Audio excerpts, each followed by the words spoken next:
Antes de mais nada, tenho que me apresentar para vocês.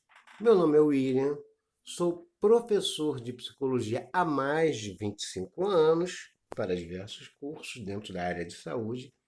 Já trabalhei em vários hospitais, atualmente trabalho com psicologia comunitária dentro do CRAS, que é o Centro de Referência da Assistência Social, e dou aula para 3 cursos da área de saúde, no qual um deles vocês devem estar. Bem, eu vou começar logo a falar da minha matéria, psicologia. Darei psicologia e ética para essas turmas que estão assistindo essa aula. Então, vamos falar de psicologia. A psicologia, ela surge de uma palavra grega que é psikos, que significa alma ou mente, mais logos, que significa estudo.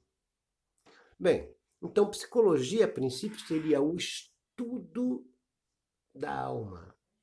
E eu vou logo dizendo para vocês, eu sou psicólogo, e se eu visse uma alma por aí, eu seria o primeiro a sair correndo. Até porque, na realidade, quando a psicologia foi tirada da filosofia como uma ciência, ela passou a ser o estudo das configurações mentais e também do comportamento humano, de como os seres humanos interagem-se entre si a nível racional e emocional. Então, psicologia atualmente é estudo do comportamento. Então, ela vai estudar como as pessoas se comportam. Bem, eu falei de filosofia, que ela saiu da filosofia. Então a gente tem que entender a diferença entre filosofia, ciências e outras formas de busca da verdade, de busca de saberes. Bem, a filosofia, ela vem também de 2 palavrinhas gregas, que é philos, com PH, Philos, philos, que significa amigo ou amizade, da Sofia, que seria conhecida como sabedoria ou saber. Então, o filósofo seria praticamente o amigo do saber. E a base da busca de conhecimento da filosofia nada mais é do que a lógica. Quer dizer, o filósofo ele tinha a capacidade de fazer perguntas, de questionar. Então ele questionava alguma situação, ia fazendo perguntas, perguntas, achando respostas, até chegar um momento que ele acharia uma resposta que não teria mais como fazer uma pergunta. Então aí ele chegaria, segundo a própria filosofia, o mais próximo da verdade possível daqueles questionamentos. Bem, a filosofia ela construiu com esse método uma série de saberes, entre eles a própria psicologia.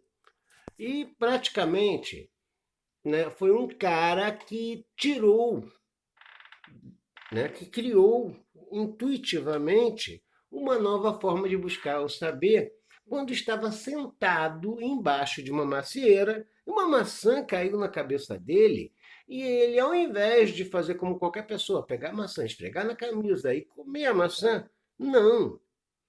Ele foi para o seu laboratório na Universidade de Cambridge e criou a teoria da gravidade. Quer dizer, que todo corpo lançado ao espaço ele vai cair em determinada velocidade. Com isso, ele criou uma nova forma de busca de saber, porque ele não usou a lógica, ele usou conceitos matemáticos, estatísticos, com diversos experimentos para chegar às suas conclusões. Então, a ciência, diferente da filosofia, ela não usa a lógica, ela usa a base matemática, principalmente a estatística, para fazer os cálculos que vão revelar se uma hipótese, né, algo que alguém acha que pode ser que venha acontecer, se aquilo se aplica à realidade ou não.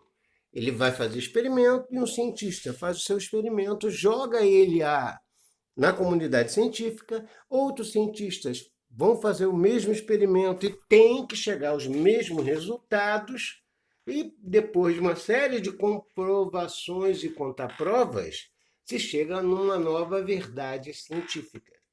Bem, não só existe em filosofia e não só existe a ciência, existem outras formas de busca de saber. Por exemplo, o senso comum, né? Como as pessoas, né, têm aquele chazinho da vovó, coisa e tal. O senso comum ele tem uma outra base, que é a experiência social das pessoas. Quer dizer, social falando aqui de bases familiares, de tradições, daqueles saberes que a própria tradição das comunidades humanas vem trazendo e que passam de geração a geração e as pessoas acreditam aquilo como verdade, que muitas vezes cientificamente é comprovada e outras vezes não.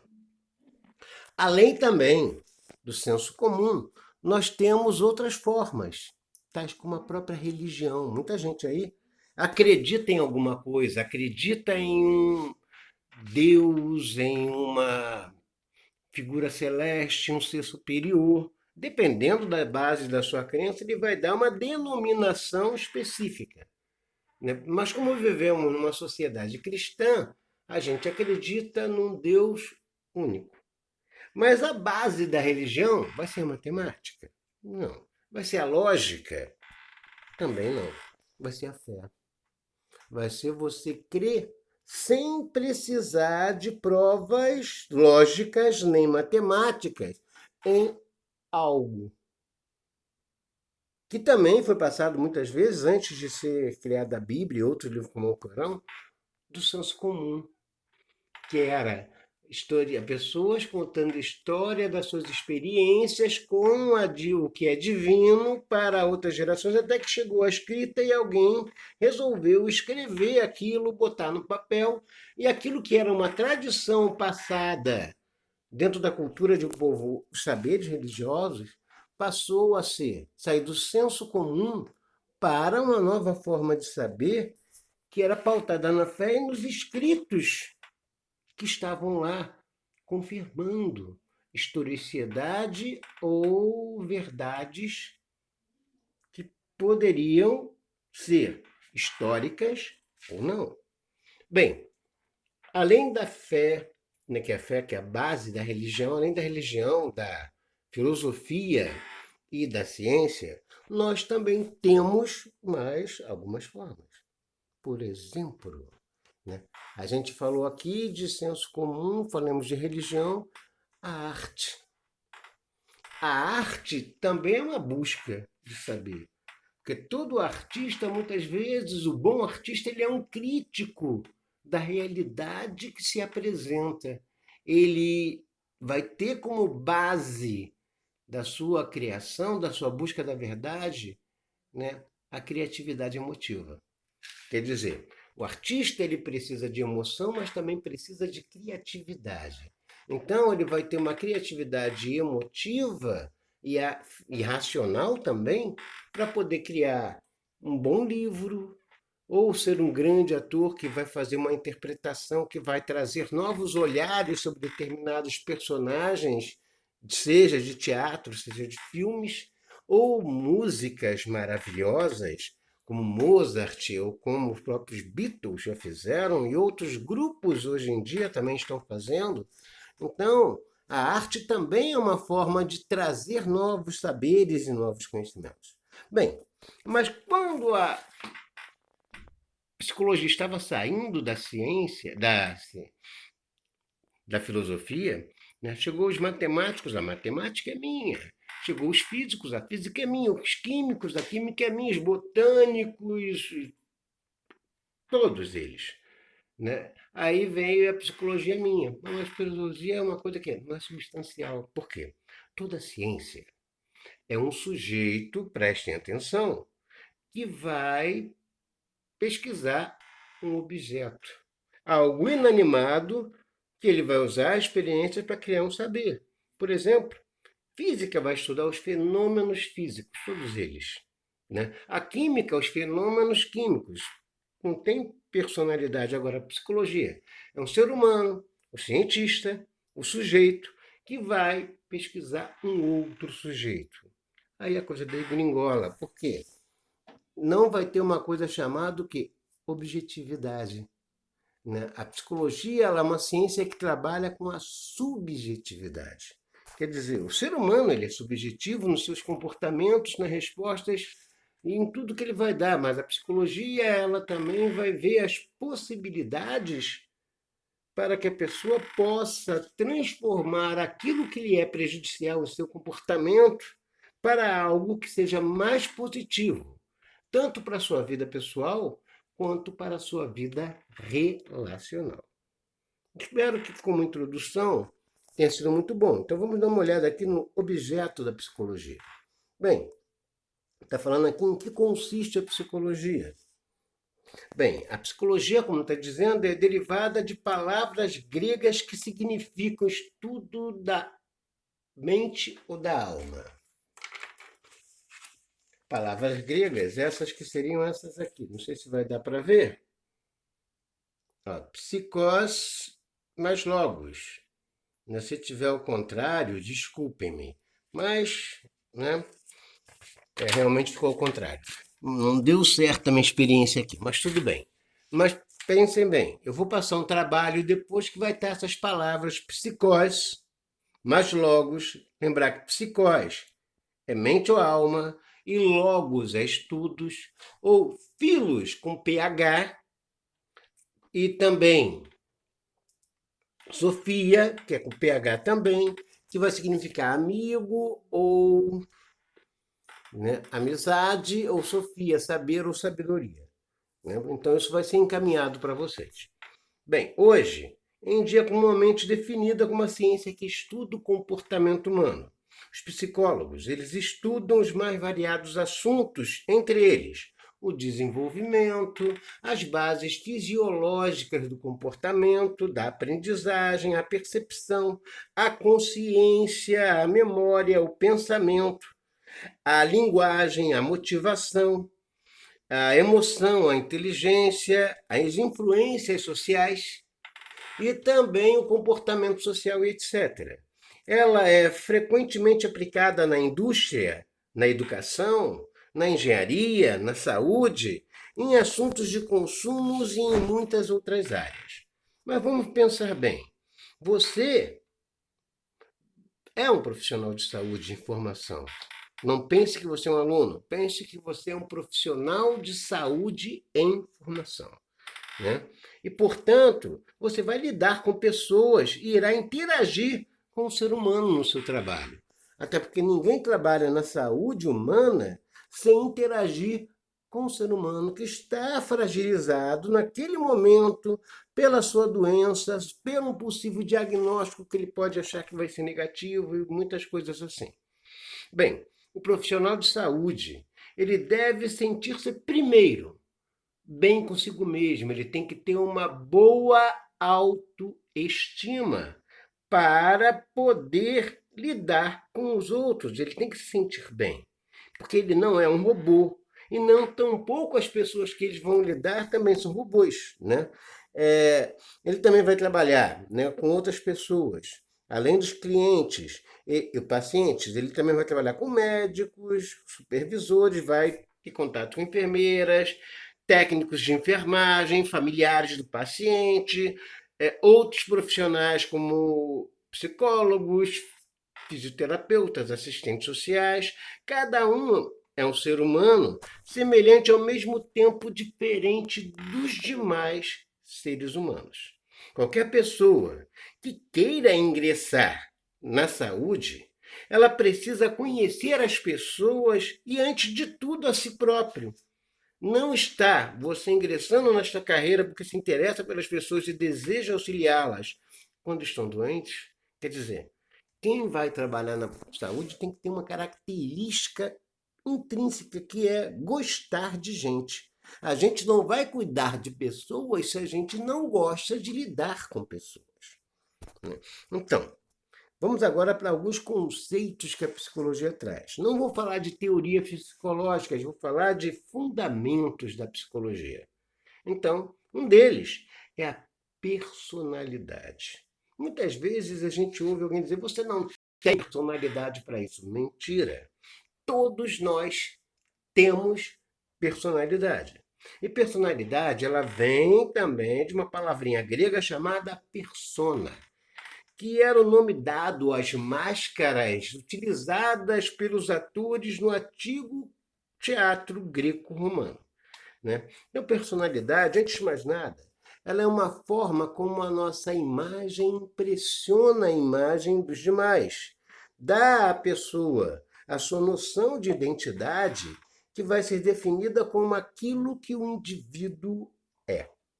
Bem, o conceito de personalidade ele envolve algumas premissas, quer dizer, algumas bases, né, para a gente poder fazer esses conceitos. Primeira delas, a personalidade ela possui uma natureza global. Quando a gente fala da personalidade de alguém, a gente não vai estar falando de uma parte dela. A gente vai estar falando da pessoa como um todo. A personalidade também, ela se refere a características únicas e distintivas do indivíduo. É como sua impressão digital. Quer dizer, a tua personalidade é tua. Pode ter pessoa que seja tão extrovertida quanto você, tão tímida, tão inteligente, tão criativa, mas ela não tem a visão de mundo que você tem. Ela não tem a experiência da tua vida que você tem. Por isso a tua personalidade é uma exclusividade sua. Também a personalidade ela vai ter uma referência social. Quer dizer, você tem um nível social, você tem um nível de cultura, um nível de leitura, uma sociedade que tem um determinado tipo de comportamento, você vai receber influências desse comportamento. Se você mora numa comunidade, você vai ter trejeitos dessa comunidade. Se você mora numa sociedade altamente cheia de dinheiro e de culturas tradicionais de pessoas finas, você vai ter o mesmo tipo de referência. Então essa referência ela vai ser parte sua também. Bem, também ela tem um aspecto de estímulo e resposta. Quer dizer, toda vez que você, uma criança principalmente, ela vai aprender muito através disso. Por exemplo, uma mãe está cuidando de uma criança e ela está na cozinha, passando roupa e aproveitando, botou o feijão para esquentar. Na hora que o feijão faz o sinal, ela vai olhar o relógio, esquece o ferro quente em cima da mesa para ver que horas começou a ferver, para ver o tempo para o café não passar do ponto, do café não, desculpa, do feijão não passar do ponto ou se quer queimar. Aí entra aquela criancinha de seus 4, 5 anos, bota a mão na chapa quente do ferro. A primeira coisa que essa criança vai fazer é tirar a mão da chapa e depois gritar. A mãe vai poder fazer duas coisas. Ou ela vai encher o filho de mimos e carinhos, oferecer aquele biscoitinho que nós deixávamos de comer antes do almoço para ele comer, botar uma água gelada em cima para poder não criar bolha, tudo mais, beijinhos e tudo mais. Ou então dar uma bronca no filho porque ele meteu a mão, se machucou porque foi burro, alguma coisa assim. Essas reações vão trazer reações diferentes. Uma vai ser uma repressão e a outra vai ser uma estimulação. Tempos depois, aquela mãe que fez aqueles agrados, né, para a criança na hora que ele se queimou, ela já explicou a ele que o ferro, quando a roupa está desgrenhada, se não está ligado na tomada, então ela não passou e então o ferro está frio. Aí ele já sabe disso. Aí ele entra na cozinha, a mãe ainda nem começou a passar a roupa, mas está com o ferro lá levantado, mas não está na tomada, a roupa não está toda arrumadinha, ele vai e mete a mão na chapa fria. Quando a mãe olha, ele finge que se queimou e finge que está chorando. O que esse garoto quer? Para algumas mães, ele quer levar uma porrada.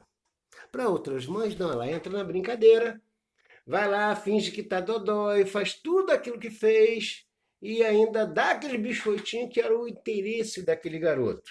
Ela vai estar gerando um futuro mentiroso. A pessoa que vai saber que através de ardis, de mentira, de subterfúgios, vai conseguir as suas coisas. Mas se na hora que a criança faz isso, ela me fala, opa, peraí, você não precisa disso para poder conseguir o biscoito que você quer. Você está agindo de forma errada. Se essa brincadeira é para você querer isso, então não vamos sequer brincar desse tipo de coisa. Até porque quando você estiver se queimando de verdade, a mamãe pode estar pensando que você está brincando e não vai estar mais queimado. Então, quer dizer, ela vai estar jogando uma água fria, fazendo uma repressão, né? Ele fez um estímulo, a resposta dela foi negativa. Então, o meio sempre faz isso. Você vai, conta uma piada, se as pessoas te olham friamente, ninguém ri da piada, você nunca mais vai querer contar piada, pelo menos para aquelas pessoas. Você faz algum comportamento que é repreendido pelo meio social, que recebe uma repreensão, que recebe algo negativo a esse comportamento, então a tua resposta, né, vai sumir. Tipo, um cara abre a porta para a mulher entrar no carro. A mulher pode fazer duas coisas. Ela pode adorar porque achou que ele foi um cavaleiro e ele vai estar sempre fazendo isso. Vai ser sempre aquele cavaleiro que vai abrir a porta do carro para as damas. Mas se a mulher chega, ela é autossuficiente, independente, e ela vai... Peraí, tá pensando que eu não tenho mão nem perna? Eu sei abrir a porta do carro. Se ela começar a falar assim, o que vai acontecer? Esse cara não vai mais começar a abrir a porta para nenhuma mulher, porque ele vai pensar que as mulheres não gostam mais desse tipo de coisa. Então, isso se chama o quê? Reforço. O reforço, ele pode ser positivo quando ele reforça para poder aquele comportamento continuar, o caso da primeira mulher, ou o reforço pode ser negativo, quando a mulher fala que não precisa daquele tipo de comportamento. Então, é para poder eliminar aquele comportamento de vez. Bem, também a personalidade é um conceito dinâmico e tem referência particular na interação social. O ser humano, ele é um ser social, antes de mais nada. O que diferencia nós dos animais não é a nossa racionalidade, não é a nossa inteligência. É que nós somos seres sociais. Vamos fazer uma pequena experiência. Vamos pegar um pequeno cachorrinho recém-nascido e um gatinho também recém-nascido, criar esses dois animais sem que o gato jamais veja um gato ou o cachorro jamais veja um cachorro. Então, quando eles crescerem, o cachorro, incrível, vai agir como um cachorro. E o gato, por mais que não tenha visto nenhum gato, vai agir como um gato. Agora vamos ser cruéis. Vamos pegar um bebê recém-nascido e vamos tirá-lo da convivência humana. Vamos criar um ambiente em que a gente possa alimentá-lo, tudo mais, fazer com que ele sobreviva, mas que ele jamais ouça uma voz humana, que ele jamais veja outro ser humano e nenhum dos utensílios que o ser humano usa para viver hoje em dia, tipo celulares, colheres, não. Vai ser um ser humano quando crescer, vai saber falar como nós falamos, andar como nós falamos, pensar como nós falamos, ter desenvolvido uma linguagem como nós desenvolvemos? Não. Porque o ser humano, ele precisa de outros seres humanos para aprender a ser humano. Ninguém é só.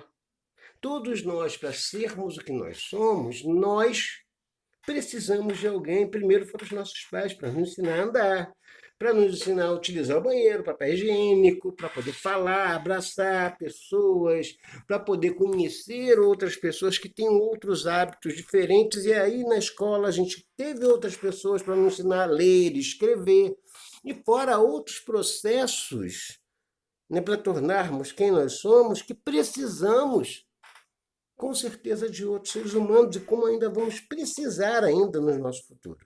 Quer dizer, o ser humano, ele não se faz sozinho. Ele precisa dos seus iguais para poder se desenvolver. Bem, diferença entre atributos do ego, ética, moral, temperamento, caráter e identidade.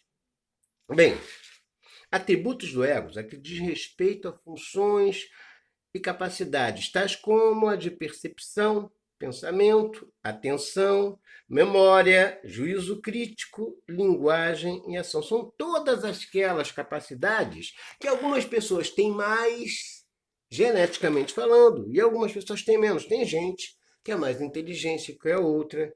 Tem gente que tem uma capacidade de percepção maior, tem gente que sabe delinear o seu pensamento com mais facilidade do que outros, tem gente que tem uma capacidade de focar mais a sua atenção, gente que se dispersa com facilidade. Nós temos pessoas que têm uma memória maior que as outras, tem gente que tem um juízo crítico mais apurado, tem gente que tem um poder de linguagem mais desenvolvido, tem gente que tem uma capacidade de reação e ação mais rápida e ágil do que outras pessoas. Isso nos faz diferentes, mas ninguém é melhor do que ninguém, porque o que você tem mais do que eu, e eu tenho menos, outras coisas eu tenho mais do que vocês e vocês têm menos. Comigo, principalmente a idade, é claro.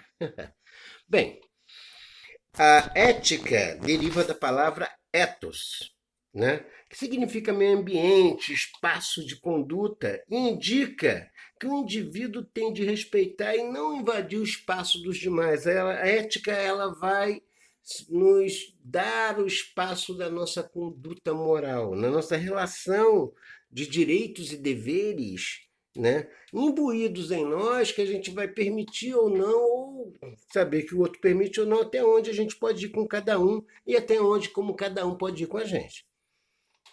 Temperamento, uma predisposição herdada, né, não passível de modificação e possui conotações biológicas. O que é isso? O temperamento ele não pode ser mudado, né? Mas ele pode ser depurado. Se o seu temperamento te prejudica, você pode ter noção disso e você vai fazer o máximo possível para não chegar e usar aquele teu temperamento que te prejudica. Mas você precisa de um espaço na sua vida para que esse temperamento possa fluir. Porque senão vai ser que nem uma panela de pressão. Vai chegar um dia que você vai, puf, explodir. Caráter. Existem basicamente dois tipos de caráter: o bom caratismo e o mau caratismo.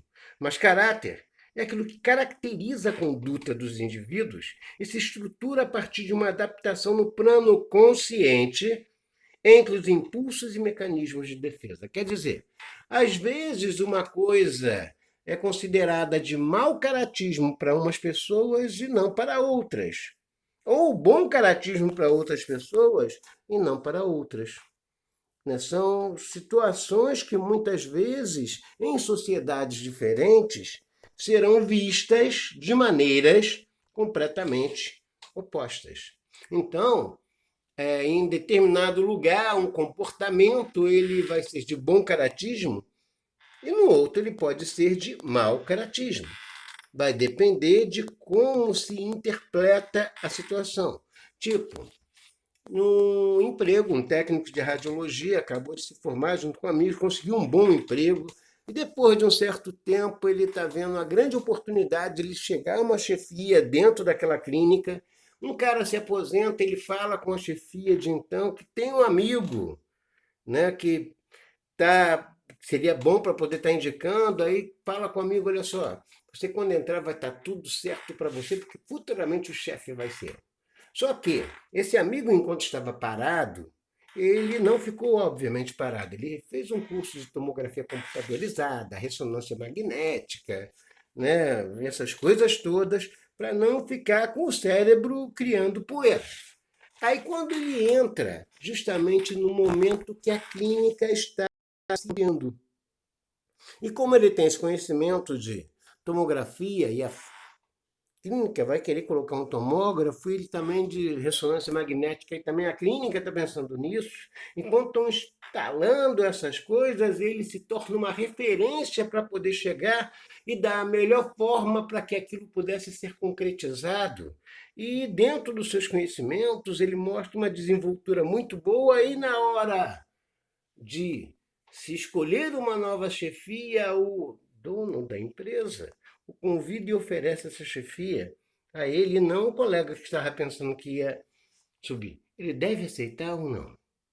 Para alguns, se ele aceitar, ele vai ter sido um mau cara, principalmente, muitas vezes, quando a pessoa se coloca no lugar daquele que esperava e chamou o cara para trabalhar. Para outros, não, ele deve aceitar porque isso não tem nada a ver de mau caratismo, mas vai depender da ótica de como a pessoa estiver vendo.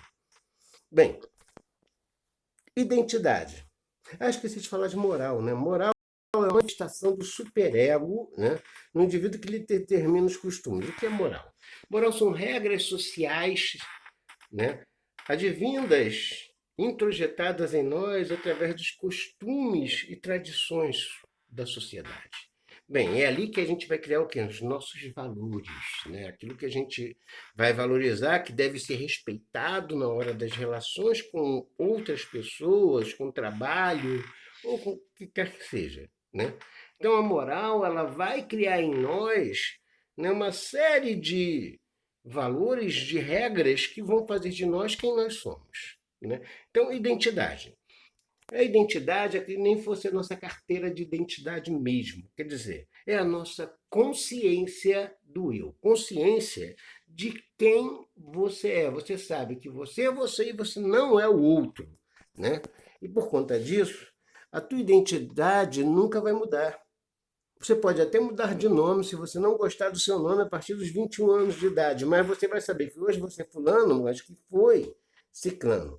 A pessoa pode perder a identidade, sim, se ela tiver uma crise psicótica e aí tiver uma crise de identidade. Ele vai achar que é Napoleão Bonaparte, Jesus Cristo, qualquer outra pessoa, menos ele, né? E se você falar, não, você foi um de tal, ele vai estar sempre negando. Aí é uma crise de identidade. Mas a pessoa que é sã, ela sempre vai ter a sua consciência de quem ela é dentro do mundo. Ela sempre vai ter a consciência de que ela e os outros são seres diferenciados. Então a personalidade, ela vai dar ao indivíduo a sua identidade, vai organizar suas estruturas psicofísicas relativamente estáveis, em virtude da qual um indivíduo age de uma maneira e não de outra. Quer dizer, a tua personalidade vai dar a você a sua identidade, a sua individualidade. Então, tudo isso que a gente falou antes faz parte da personalidade. Conceito de traço e tipo de personalidade.